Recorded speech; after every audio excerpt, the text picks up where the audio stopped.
одни модели – это автомобили Lada Granta и автомобиль Lada Largus. Автомобиль Lada Granta – это собственная разработка АвтоВАЗа.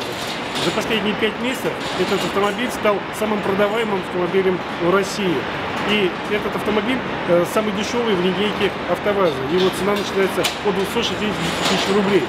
И впервые Lada Granta стала выпускаться с автоматической коробкой передач. В России до этого таких автомобилей не было массовых автомобилей с автоматической коробкой передач. Ее производство началось летом 2012 года. Другая наша новая модель, Lada Largus, это универсал повышенной вместимости.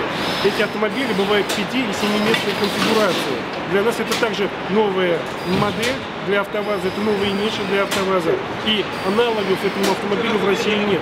И не зря на него сейчас очень большие очереди, и он очень популярен. Вот такой цене и с таким качеством этих автомобилей просто в России нет.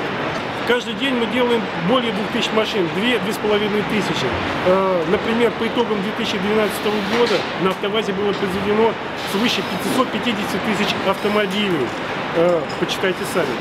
Безусловно, главные потребители автомобилей Lada находятся в России, и большинство автомобилей мы продаем именно здесь. Но также есть и поставки за рубеж. Главные наши потребители – это страны ближнего зарубежья, СНГ. Это Казахстан, Украина, Азербайджан, Белоруссия. Кроме того, осуществляются поставки и в страны Европы, а также в страны Латинской Америки. АвтоВАЗ работает по программе развития, по бизнес-плану до 2020 года. Согласно этому плану, к 2017 году производство автомобилей на АвтоВАЗе вырастет до 1,5 миллиона автомобилей. Это будут автомобили под брендами Lada, Renault и Nissan.